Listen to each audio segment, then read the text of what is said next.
Okay, so today, broadly, NISQ computing is quite the umbrella term, which, as many of you might be aware, NISQ stands for near-term intermediate scale quantum, and or something to that effect. And broadly speaking, it refers to the fact that we have all these algorithms that are described in textbooks that provide exponential or polynomial speedups to the best known classical algorithms. For example, Shor's famous factoring algorithm, or the quantum Fourier transform, or Grover's algorithm, and so forth. But they might not be suitable for the sort of devices that we have right now, which include a few noisy qubits, and by a few, we could have anywhere from like a few tens of qubits to a few hundreds of qubits in the near term, hopefully. But these qubits themselves are not necessarily all-to-all connected, right? So they have some limited connectivity, and furthermore, they have some limited fidelities or coherence times, and so on and so forth. So you have to be careful about how you implement any quantum circuit, and you also have to wonder, like, what's the best what's the most bang for your buck that you can get out of a few noisy qubits with limited connectivity. And given the fact that like you have limited coherence times, limited fidelities for entangling gates, and so forth. So so that's broadly, like, I mean, with that sort of motivation, I'd like to talk about two specific things today. One is the topic of variational quantum approximate optimization in the form of what's known as the quantum approximate optimization algorithm, or the QAOA. And before we get into that, I'll say a little bit about combinatorial optimization, which is the family of problems that QAOA tries to solve, and Grover's algorithm, which, if we had but a completely faultless quantum device, we could just do Grover's and get at least some sort of a polynomial advantage for these types of problems. And then I'll talk about error mitigation. You may or may not have heard about error correction by now in your course, or through your readings. Error correction, broadly speaking, refers to the fact that you have a large number of physical qubits that could encode some small number of logical qubits. And the idea is that if a subset of those physical qubits suffers some errors, then you can record those out through syndromes and then apply some correcting procedures afterwards. Error mitigation, on the other hand, sort of goes into this problem of mitigating errors with the view that we can't use too many physical qubits to encode, to sort of like perform a computation in a limited number of qubit space. We want to use as many qubits as possible. So the approach over here is quite different. It essentially relies more or less on applying some, running various versions of the circuits that you have at your disposal, and then performing perhaps some post-processing steps. And thereafter, you try to sort of extract what the correct answer might be. So that's broadly what I'll talk about. Of course, there's lots of other topics that fall under NISQ computing that I won't talk about, notably other variational quantum eigensolvers, for example, for chemistry, or for many body physics systems, or machine learning. But I'd be happy to point people to some useful resources that I think that are useful resources, perhaps at the end of the talk. Okay. So combinatorial optimization, and by the way, please stop me at any point for questions. I would much rather prefer to, just answer questions as they come along. Combinatorial optimization, as like the name might apply, the goal is to optimize an objective function over some discrete configuration space. And if you talk to, for example, like a pure computer scientist, like a theoretical computer scientist, they might tell you things like, examples of these types of problems are like the traveling salesman problem, or the Boolean satisfiability problem, maximum problems, all NP-hard problems. In a practical sense, like these things translate to some real life examples, such as portfolio optimization, or supply chain optimization, or distribution networks, and so on and so forth. So these kind of problems are everywhere. And if quantum algorithms can provide an advantage to these types of problems, then this would have very widespread applicability.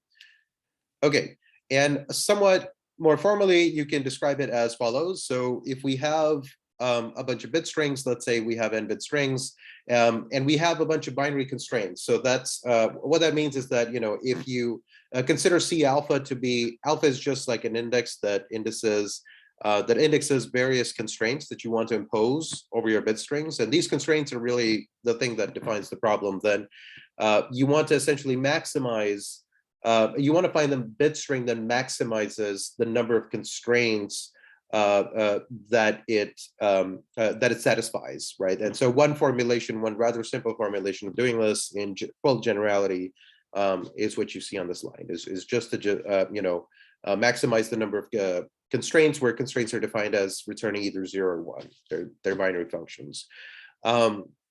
And in this talk, we'll talk about the max cut problem, but there's a nice sort of like paper, I guess this was like one of the original ones, where, several NP hard problems are given their Ising formulations. And in that formulation, it's particularly simple to work with those formulations on qubits, because they directly translate into Hamiltonians over qubits that you can actually work with, and they're observables that you can compute and measure and so on and so forth quite readily. So the max cut problem is fairly simple. It says, given some undirected graph with arbitrary non-negative weights, find a partition of the graph's nodes, or in other words, a cut of the graph that maximizes the weights along the cut. So S and S bar they basically define a partition, right? So one set of nodes is S and the other set is S bar.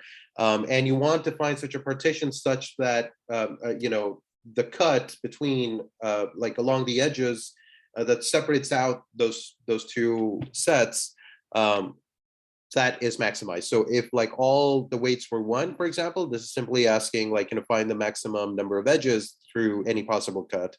And otherwise, more generally, you could have weighted edges, in which case it's basically, this is the objective function, which you want to maximize.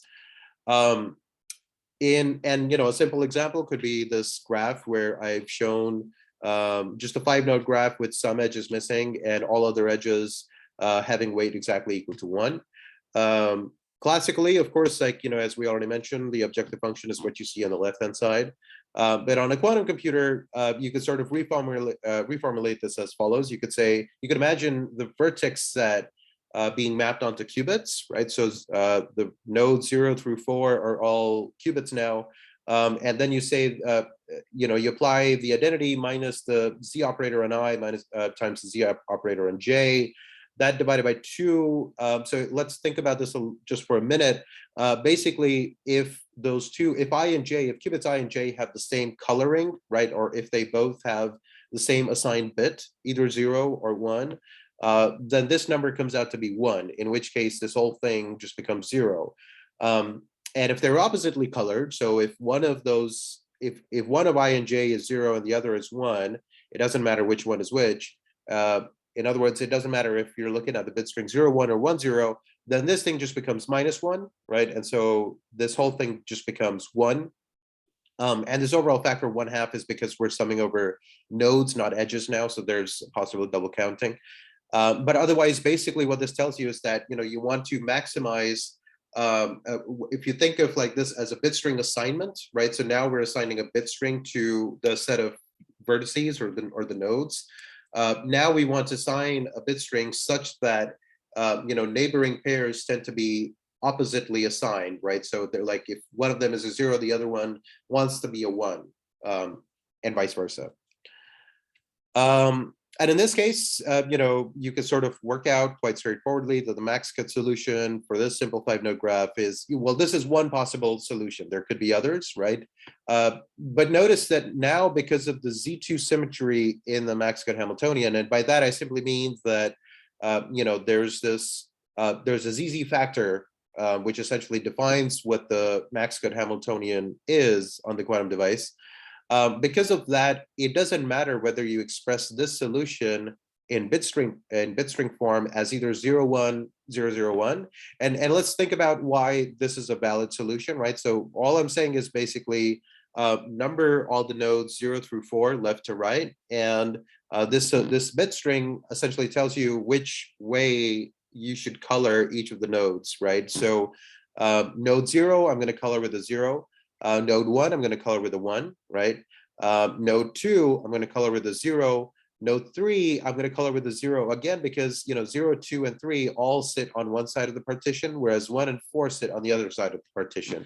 So it's only 1 and 4 that are colored differently from 0, 2, and 3. And notice that all that matters is that they're colored differently, right? Because, so if you color one of them with a 0, you have to color the other set with a 1. And you could do it completely the opposite way as well. And it'll give you the same answer, right? So classically, like either of those two bit strings specify this same cut. On a quantum device, ideally, you would want an algorithm that perhaps gives you an equal weight between either of those two possible bit strings, right? Okay, so let's take now that we've sort of introduced combinatorial optimization problems, let's take a brief detour into Grover's search algorithm, which some of you may or may not have already studied, but for what it's worth, I'll just provide a quick review here. In its most vanilla form, Grover's search algorithm solves the problem of unstructured search. So here, the idea is that if we're given a function, a binary function, such that the input is some n-bit string and the output is either a 0 or the 1, the goal is to find a bit string such that f of x equals 1. Right. And so like you can imagine that there's some sort of like a promise attached to this, which says like, okay, look, well, maybe f of x is only 1 on just like a single bit string and it's 0 on all the others, right? And then your goal is to find that particular bit string. So that's basically like unstructured search, right? Like you're going through an entire list and like maybe only one bit string will return, f of x equals 1. That's the bit string that you want to find. Now, classically, of course, on average, you would have to go through, in the worst case, you would have to go through the entire list, right? In the best case scenario, you would just search through the first element and you'll get the required bit string. And on average, you still have to go through order n, roughly like the size of the entire list. And what Grover's search algorithm tells you is that you could do this quadratically faster. So instead of like order n, you could run like, an algorithm that scales as order square root to the n times, and you'd be able to find your bit string with high probability. And the way it works is that you assume a quantum black box or an oracle, which basically says that, imagine x is your special bit string. This is the bit string for which f of x equals 1. Then assume that you have, and we don't necessarily need to assume, like there are ways to construct these oracles, right? But, we're just going to say that we have access to some unitary u, such that when it acts on x, it provides it gives it an overall factor of phase of -1, right? So it adds like a phase difference between the special bit string and all the other bit strings. And next, we're going to construct what we call this diffusion operator.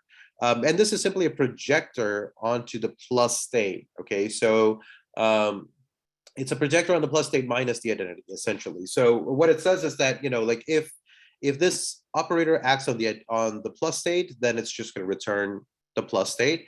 And if it acts on any state that is orthogonal to the plus state, then it's going to give you a 0. Okay, or maybe I have that wrong. Sorry, I would need to work this out. So let's say if this is the plus state, then this would just give you the plus state.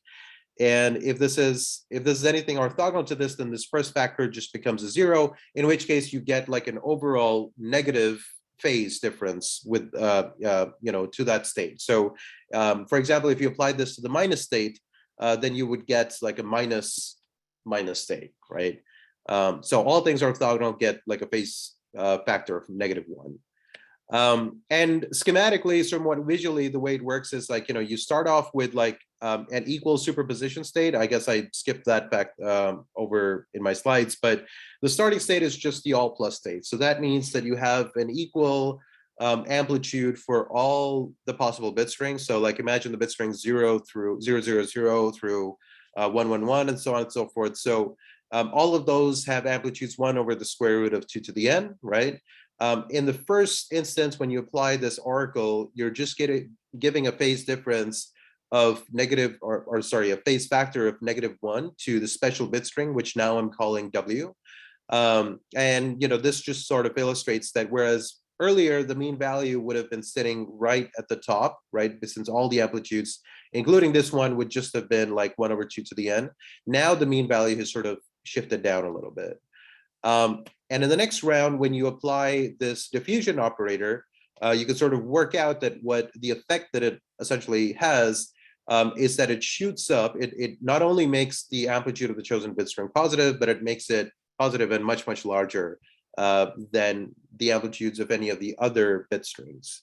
And so this is, sometimes this phenomena is sometimes known as inversion about the mean.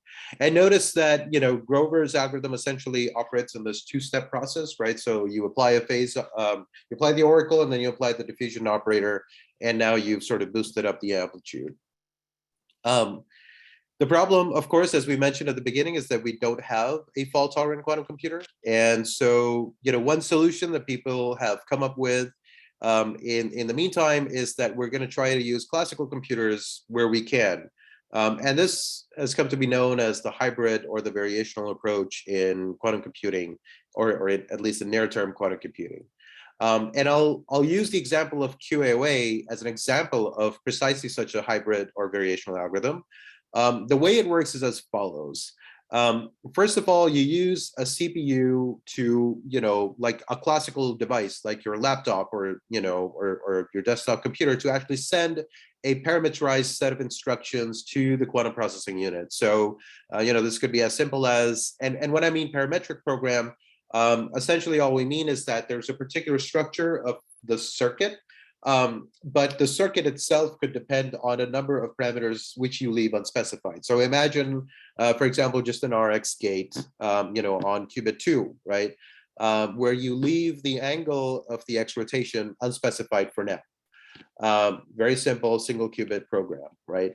Now the QPU in turn is going to run precisely that set of instructions. It's going to prepare some distribution over the qubits 0 through m. And then now you sample from the QPU. Once you've sampled, you can essentially estimate what the cost function looks like, right? So in other words, you'll send some parametric program, and within that program defines a state, right, on the QPU. And now through the sampling process, you can now estimate what your observable looks like. And perhaps this observable is something that you want to optimize to, like as we said earlier, for example, we wanted to maximize the objective function for max cut, right?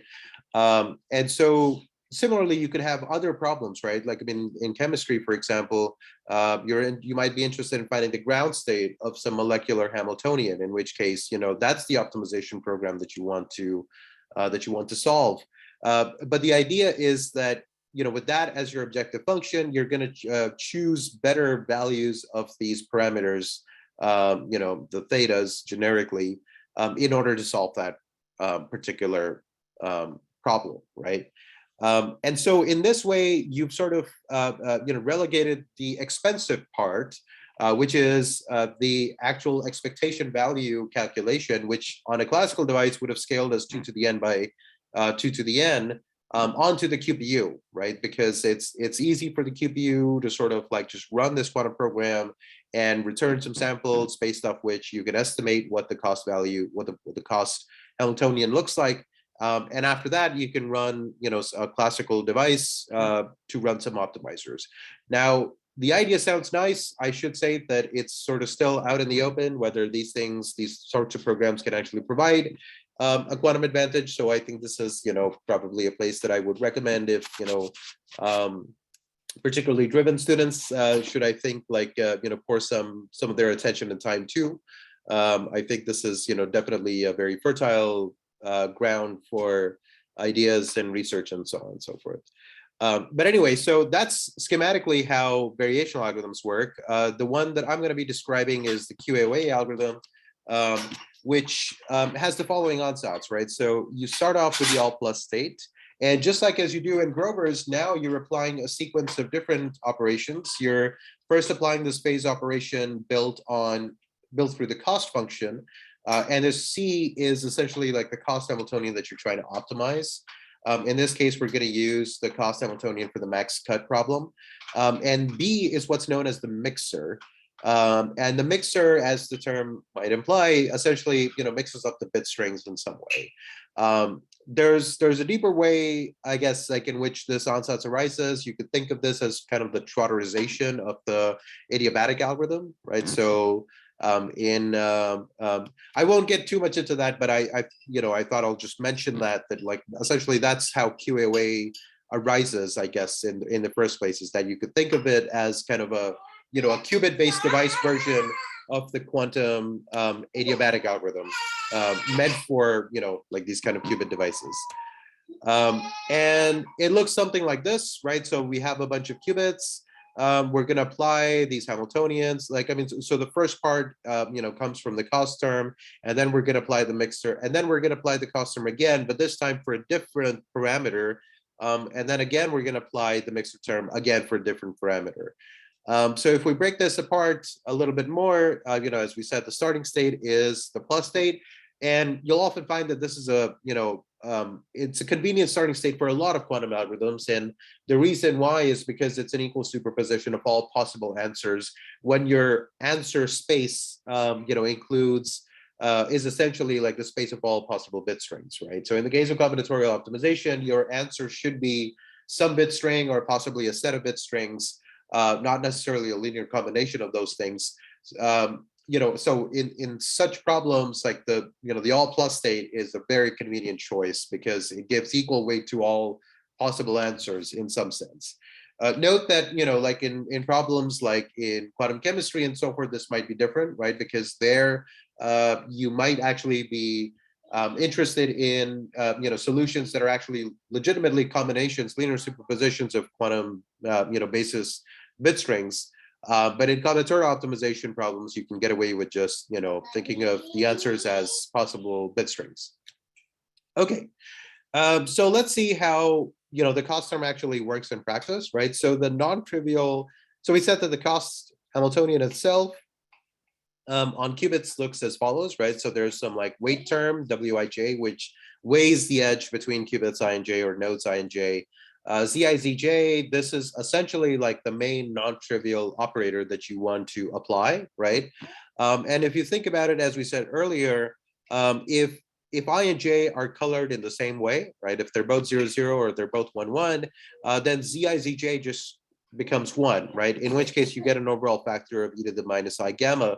And if I and j are colored differently, so if one of them is a 0, the other one is a 1, then you'll get like the other phase factor.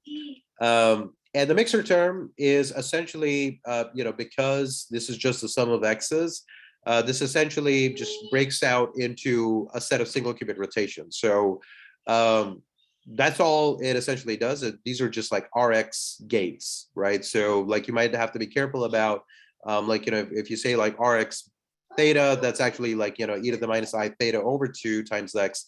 But apart from that, like these are kind of like standard gates that are typically available in most quantum computing libraries, like, definitely in PyQuil, probably in Qiskit and Circin, so on and so forth as well. I'll mention how it becomes particularly easy to apply exactly the cost term as well. Because of the Baker-Campbell-Hausdorff formula, which essentially says that, if you have e to the x times e to the y, this equals e to the z. If z is x plus y, then e to the z equals ex times e to the y if x and y commute, right? So now, fortunately, the cost Hamiltonian itself is built out of terms that mutually commute, right? Because they're all ZZ factors, and all of those things will just commute with one another. Likewise, the mixer term is composed of terms, composed of operators that commute amongst themselves. Because here it's trivially because of the fact that each of these operators, the xi's, they operate on different qubits altogether. So they just sort of like commute in the trivial sense. And so that makes it particularly easy to implement these exponentials, right? Because now you can express the exponential of the sum of these terms as the product of the exponentials of these terms, right? And notice that this equality is now exact, right? It's not like a trotterized approximation or anything.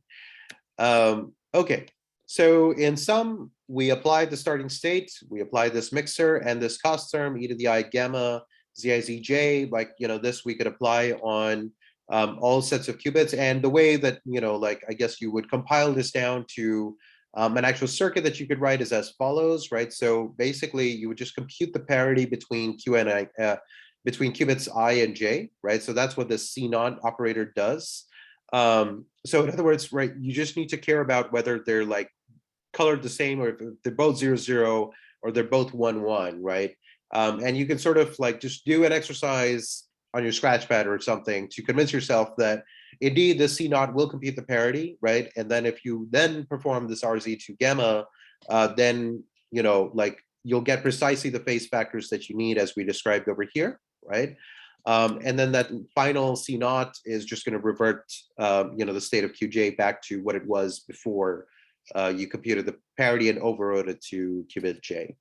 So you can do this for each of the edges, right? And of course, like, on realistic lattices, sometimes, like, you might have to perform C0s between between qubits that are far apart, in which case, you might have to think of other compilation tricks if you want to avoid like a large swap network and so forth.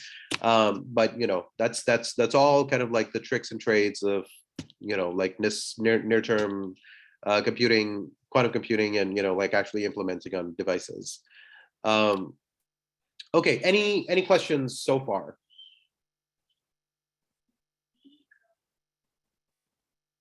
Okay. And hopefully I'm not like missing anything in like the chat room, or am I still connected? You're still connected. There's no question in chat, but I think full screen just kind of went. Yeah. Okay, no, that was on purpose. I just wanted to check back and see like I was still connected to Zoom and so forth. Okay, good. I don't think I can see like the chat window, and actually give me just 1 second so that I can, there might be a little bit, I can move into a better room perhaps. Oh, I do see a chat here. Okay, so I read this question. Could you explain what is a mixer again? Sure, I'd be happy to. So the mixer is essentially, let's go back, I guess, like maybe over here is like maybe like a better slide to look at. So the mixer essentially, like all it does is it just mixes up the bit strings, right? So in other words, like if you had like just like the 0 state, so imagine like somehow you ended up in a quantum state where qubit I was only just in the 0 state. So one way to think about why the mixer term is useful is that you can now apply this operation, right? So this mixer operation, and now jumble up the zeros and ones once more, right? Or mix up the zeros and ones once more. And so that gives you more space to sort of like, look for the solution once again. That's maybe one way to think about it. If you were to ask someone, who sort of like worked with quantum adiabatic algorithms, they might tell you, well, the mixer term, so the way that the quantum adiabatic algorithm works, by the way, is that you take two Hamiltonians, one of which is, a simple Hamiltonian whose ground state you can prepare. And that's the mixer Hamiltonian in this case. And one Hamiltonian which, whose ground state you actually want to solve, right? And that's our cost Hamiltonian here. And the way that the adiabatic algorithm works is that you very slowly tune your total algorithm. Your total Hamiltonian looks something like, some function of some time parameter times this cost Hamiltonian plus, like a similar function, except, times this mixer term. Except what happens is that as you increase in time, one of these becomes 0 and the other one becomes 1. So in essence, you're sort of continuously moving from the easy Hamiltonian to the the more interesting Hamiltonian.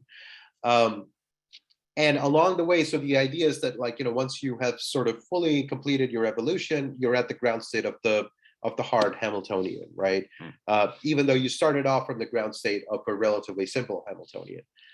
So that's the real answer to, I guess, how the mixer term arises. But in the context of qubits, I think you can basically just think of it as something like, it just mixes up the zeros and the ones, right? So if you were to like, imagine you just like carried it out to step 1, right?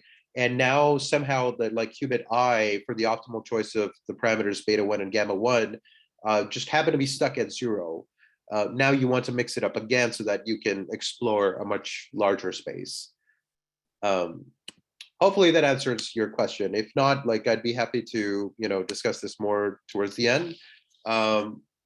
But maybe we can press on for now.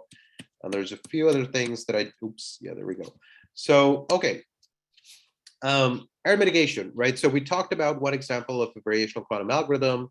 Now, the question is, well, on realistic devices, we have errors.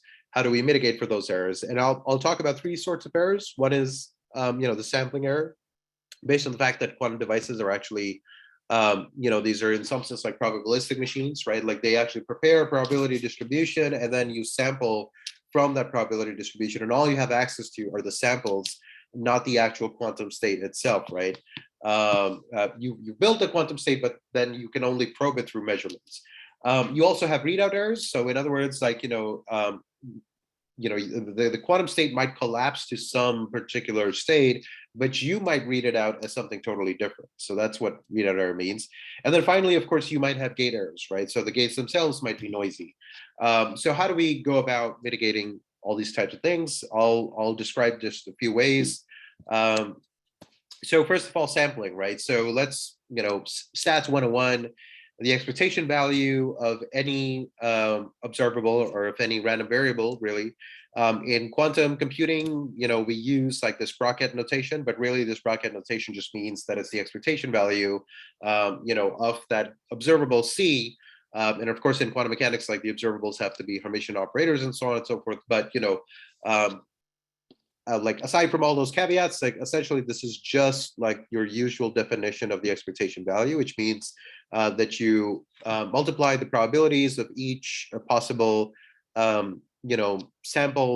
sample like possibly occurring, like X is a sample in your sample space, and C is an observable on that sample space, right? And then you multiply that by the value of like what that X is, right? So in other words, like, for example, if you were to compute like the average value of a fair dice, right? Like, I mean, this would be like, if it's a fair dice, then each of the outcomes 1 through 6 have a probability 1/6, right? And C of X just means that, like, it's whatever the face of the dice is, right? So this would be like 1/6 times 1 plus 2 plus 3 plus 4 plus 5 plus 6, which I think comes out to be 3.5, right? Which is like the average, the expectation value of the value of a fair dice, right?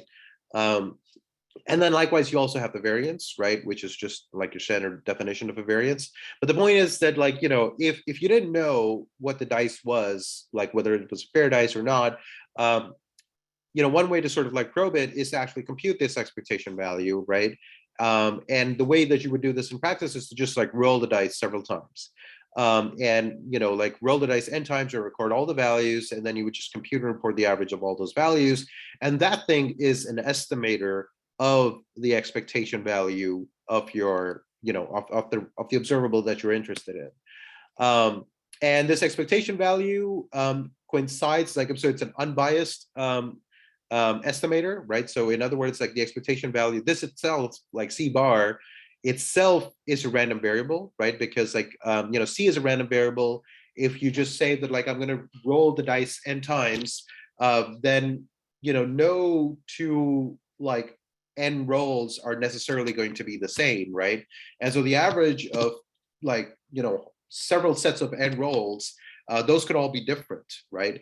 And so those things themselves, like that thing itself, like the average of n rolls, that itself is a random variable, and the expectation value of that random variable equals the expectation value of, the original random variable itself.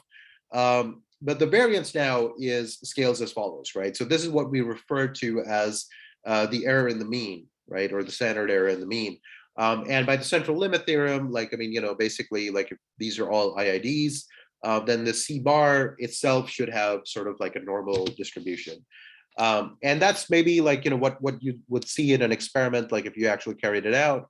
Maybe the x-axis is too small to see here, but basically all I've done is like I took a fair dice, right, and I rolled it several times, I think like 1,000 times or so forth. And then I just computed the average, right? Like, I mean, for like say 100 experiments. And I plotted the histogram of what the averages look like. And because it's central limit theorem, both graphs should look bell-shaped. And in a fair dice, the bell-shaped curve should be centered around 3.5, which is the average of fair dice.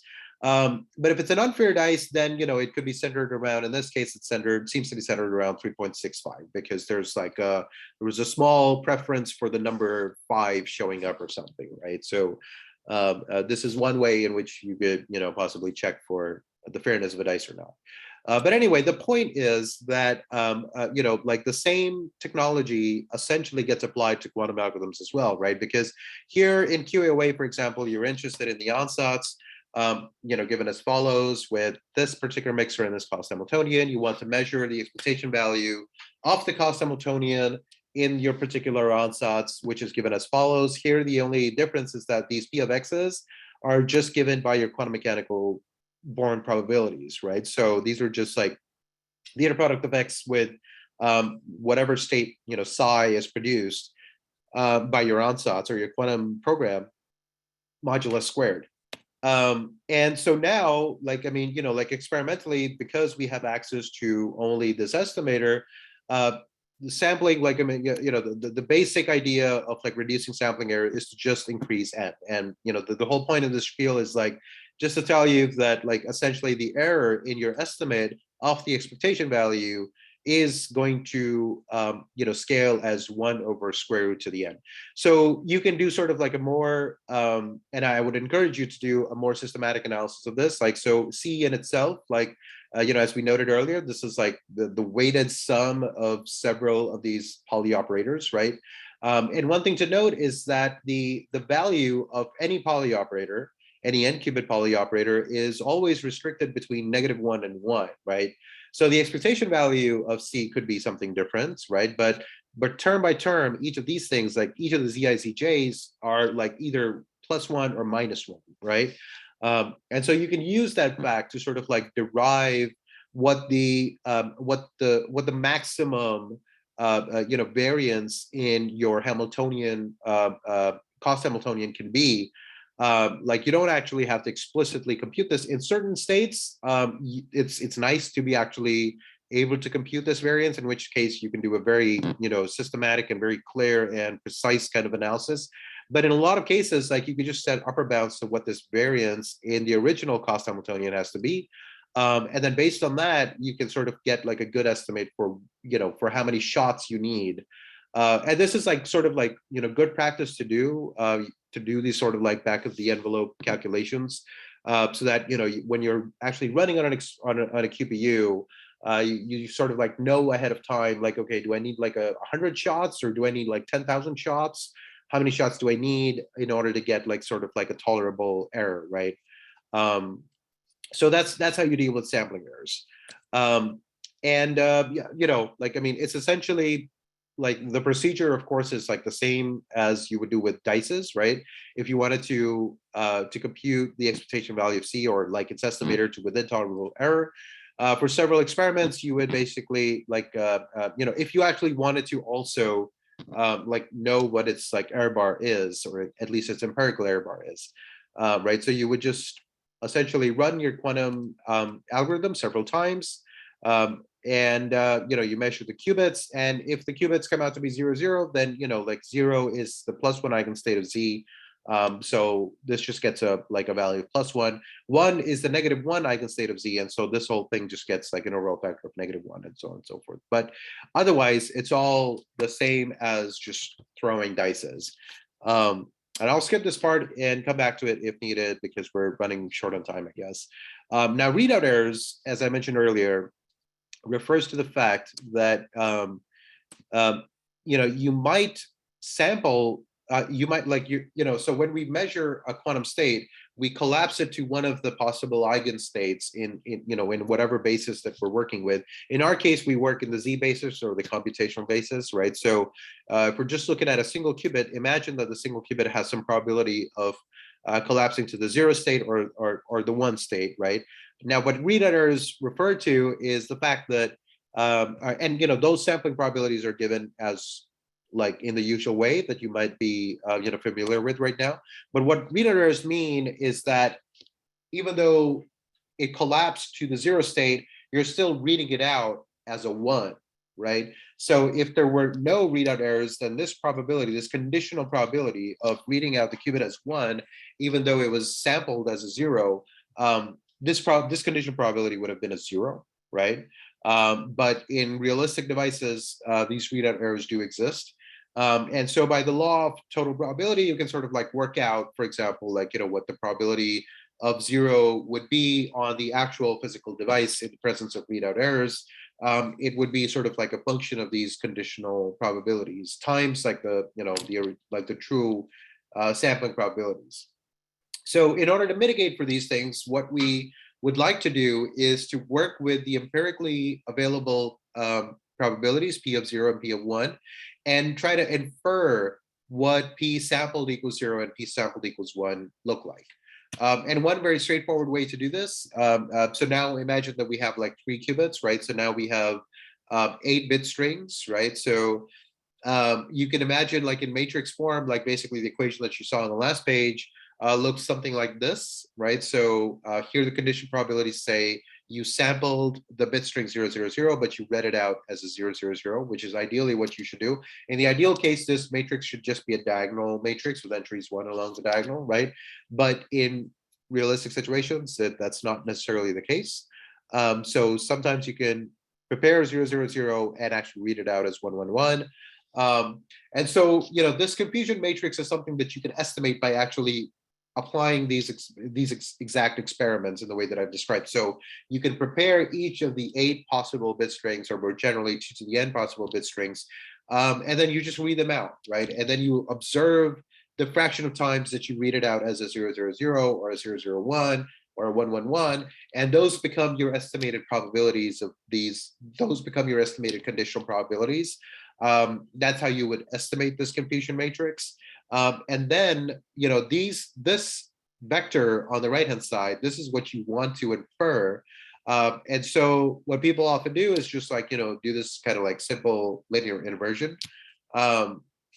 And that works in practice because like now, like if Q, once you've sort of like computed what this confusion matrix is, and P like is just given to you by the experiment itself. Now, like that, Q, you can now perform like, your expectation values by like just you're calculating Z's in the way that's described here, and just using this particular, formula to compute what the expectation value is of the cost Hamiltonian after accounting for readout errors. So, the only caveat here is that these Qs need not necessarily be true probabilities. They're sometimes often known as pseudo probabilities, right? But there are ways to sort of like make them true probability distributions by using sort of like an MLE tricks and so on and so forth. And, maybe I can point those out after this talk or something. But okay, so we only have a few minutes remaining, so let me try to get through this part quickly as well. The last type of error, and possibly like, one of the most important errors for sure, is gate errors, right? And to understand gate errors, we have to sort of like move beyond our picture of unitary evolution of pure quantum states. So in this unitary evolution, like, things are like your states are defined by these kets, right? You apply some unitary, which you could think of as the exponential of some Hermitian Hamiltonian H, and you just evolve it over time. In a more general sense, quantum states are described by density operators, right? And these density operators themselves are really statistical mixtures of pure quantum states. That's one way to think about it. For example, a classical bit could be described as like a classical mixture of the 0 state and the 1 state, right? And so here normally, we like these are called operators because notice that like this is an operator form. This is like a projector. This isn't a ket. This is like a ket times a bra, right? On the other hand, like you could also describe like the density operator of the plus state, which is a genuine quantum state. This is the Hadamard state, right? But the idea is that like, like generically speaking, you'll work with these with these density operators, which are also capable of describing not only pure states, which could be described by single kets, but also mixed states, which could be described by a mixture of pure states. And generically, these pass through some noisy quantum channel, in which case, like, some initial quantum state psi, for example, would evolve to, whatever that rho is. It doesn't have to be psi, it could be some other rho, complicated rho as well. But the channel itself is defined by these A's, and these A's have to satisfy this condition, that A after A have to sum up to the identity. These are what's known as the Krauss operators, and these are what specify your quantum channel. A particularly nice channel that people often turn to for sort of like a first level analysis of noise in the system is the depolarizing channel, in which case, you have some state you have some state rho. After passing it through the depolarizing channel with some probability P, you have the original state rho, and with some remaining probability, you have the totally mixed state, which is just I over the dimensionality. And these probabilities exponentiate. So in other words, like if you keep on, if you pass rho through a depolarizing channel once, you'll get the state. Now, if you pass this state through a depolarizing channel again, the probabilities sort of exponentiate in this kind of nice form, right? So if you do it n times, then the probability that you'll have the original state is just p to the n. And an example of a totally mixed state in the case of a single qubit is just like 0, 0 plus 1, 1. It's a classical bit. And one way to think about it is if like on physical devices, everything just sort of decays down to the 0 state. At least this is true in superconducting devices, right? Where the 0 state is kind of like the ground state of your n-harmonic oscillator, and the 1 state is the excited state. So imagine that you've totally run out of coherence budgets and all that, and you've just everything's decayed down to the 0 state. Now, if you just apply random bit flips at the very end, right? So random X operations, that will give you essentially the totally mixed state, right? Because with some probability, you'll get with 1/2 probability, you'll get a 0, and with other 1/2 probability, you'll get a 1. And more generically, over n qubits, for example, over 2 qubits, this will just be the sum of the projectors of all 2 to the n bit strings, essentially. The nice thing about this particular noise channel is that your expectation values scale now as a function of this p. And I guess I'm now at time, so I'll just quickly mention that essentially you can exploit this exponentiation to do what's often known as digital zero noise extrapolation. And here the idea is that you assume that maybe one of the gates is particularly noisy. So this is a reasonable assumption. And in current day devices, it's usually the 2 qubit gates that are noisy. And so you say okay, here, for example, I have a circuit that prepares a pure Bell state. This circuit that you see over here with 3 C-naughts is logically equivalent to the one that you see on the left-hand side, except now that it has 3 C-naughts, and therefore it has thrice the noise in some sense, right? And likewise over here, you have 5 times the noise, even though it's logically the same, because the C-naught squared is just the identity.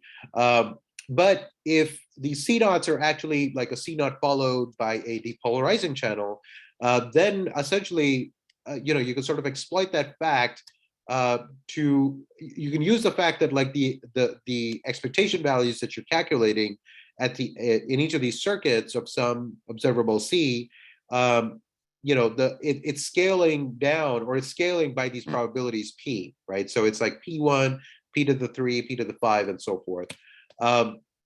And you can basically just collect that data, and you can fit that data and extrapolate down to the 0 noise limit, because what you're really interested in is the limit in which P is exponentiated to the power 0, right? And so if you just look at this data, you can sort of run several versions of the basic quantum circuit that you're interested in. For example, this is the version that you're interested in, but you now perform several different runs with some tweaks to that original circuit. You compute what the expectation values are. And now you plot it on a log scale, and you can sort of like just extract out what the C actually looks like. And that's, broadly speaking, like the technique of zero noise extrapolation. I think we're at time, or actually over time. So that's all I had for you. I will send out this set of slides, and I'll send out like perhaps like another PDF or something where with a few like suggested further readings and possibly like projects that you guys could take on if you're interested in this sort of thing. So I'll stop there and see if anyone has any questions.